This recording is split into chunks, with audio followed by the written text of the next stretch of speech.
Para sa mga mahihilig mag-basketball dyan, Edices, at gusto nyo yung budget-friendly or mura at abot kaya ng inyong bulsa na sapatos, tingnan natin itong hawak-hawak ko ngayon. This is the Nike Precision 6. Silipin natin. Tara!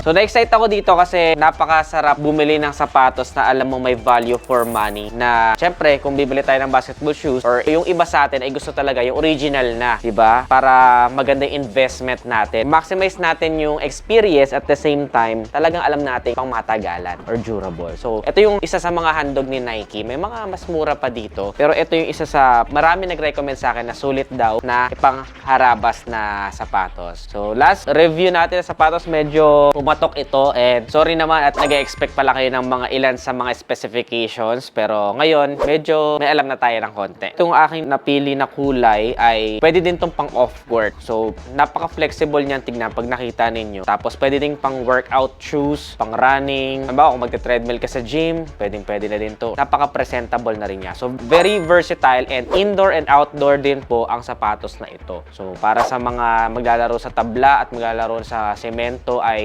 pasok ang sapatos na ito. So, nagamit na to ng isang beses dahil ito ay aking ipinangregalo sa aking kaibigan. Shout out kay Chris Vlogs. So, tingnan natin yung kanyang specs ngayon. Dito sa part na ito, yung Aztec design, makikita nyo siya. Pati dito sa middle ng kanyang tongue. Tapos, screen mesh material naman dito sa side. Ayan, magkabila. Tapos, naka-flat normal laces naman tayo para sa sintas. Pero, buti na lang ginawa nilang yellow itong nasa gitna para mas pansinin. Pati dito sa may heel part. So, this one is parang navy blue. Ayan o, medyo deep yung pagka-blue niya. Tapos combine siya with some vibrant colors na yellow naman. So, nandun pa rin yung pagiging makulay. Alam naman natin pag basketball, di ba? Kulay gaming talaga. Mas makulay, mas astig, mas pansinin sa court. Kung makikita nyo, naka-round toe din tayo. So, may po-provide niya yung safety. Hindi lang sa feeling, kundi kapag ka naglalaro ka na rin sa court, may po-provide niya yung maximum safety sa ating mga players. Ang isa sa napansin ko, no, yung kanyang color dito yellow, tapos dito navy blue. So, very unpredictable yung kulay niya within the shoes and that's something that I really like about it. Padded din yung kanyang collar at saka yung kanyang tongue at gumamit sila dito ng flash foam. So, para sa cushioning niya, kapag suot-suot mo na siya, it's really comfortable and knowing na budget-friendly or entry-level tong shoes na sinusuot mo, ang sarap pa rin niya sa paa, no? So, for its price point, masasabi kong sulit na siya for the comfort na hinahatid niya.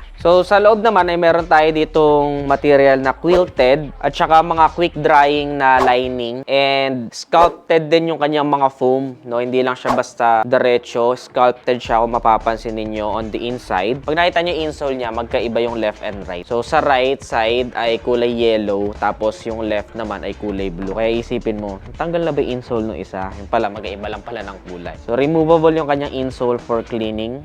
Yeah, just in case you will be cleaning your shoes. Removable itong kanyang cushion. Pagdating naman dito sa kanyang outsole, Nedices, kung makikita ninyo, ay pwede nga siyang pang indoor and pang outdoor. So, yung rubber material nito ay meron traction at na-testing na namin kahapon sa rubberized na court. At napaganda naman ang kanyang traction. But of course, you cannot expect na magiging hindi siya kapitin na alikabok. From time to time, pwede mo din punasan ng alikabok, no? Yung mga ginagawa natin sa court. Pero durable naman ang kanyang material na ginamit dito with some rubber wraps at saka yung pinaka-pattern niya yan, para herringbone if you look at it closely. And then, isa pa napakakapal nitong pinaka-support niya, no, sa ilalim. So, good din ito para sa mga guards, sa mga rumi-rebound. Ayan, no, napakakapal ng kanyang ilalim. So, nag-a-absorb siya ng ating weight pagka rumi-rebound tayo. Molded yung kanyang swoosh logo. Parang angat na angat yun dito sa may side na to. And then, dito naman sa isa is parang matte finish. Meron din tayong Nike label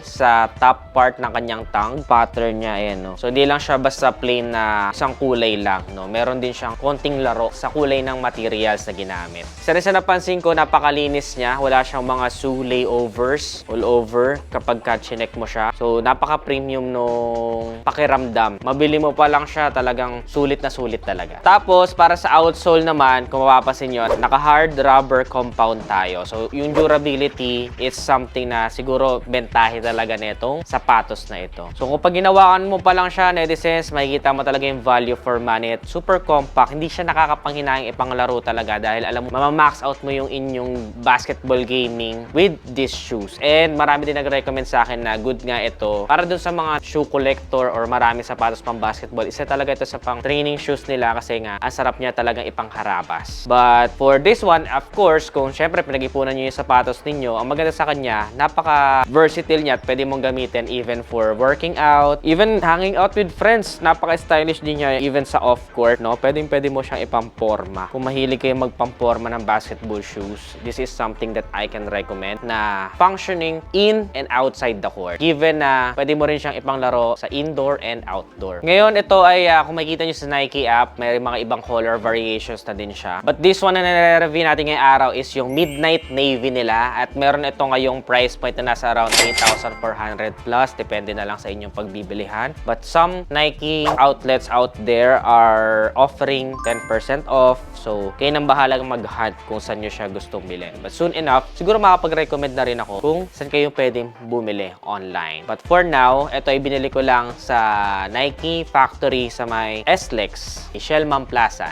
Favorite na tambayan ng mga nagka-car meet and big bikes. Para sa akin, netizens, isa to sa mga mabibili ninyong sapatos na good for value of money. Stylish na rin siya at the same time, very durable. And kung gagamitin nyo lang talaga siyang gusto nyo ng something na pangharabas and mabisa din even outside the court, I highly recommend these shoes. The Nike Precision 6. Ano pa mga ibang sapatos ang gusto nyo review natin next vlog? Comment nyo naman sa ibaba yung palagay ninyong sulit sa bulsa or maybe yung mga high-end, no? I-review natin yan next vlog. Kung gusto nyo to, don't forget to give this video a thumbs up, subscribe. Again, this is Ted Adriano. See you in the next vlog.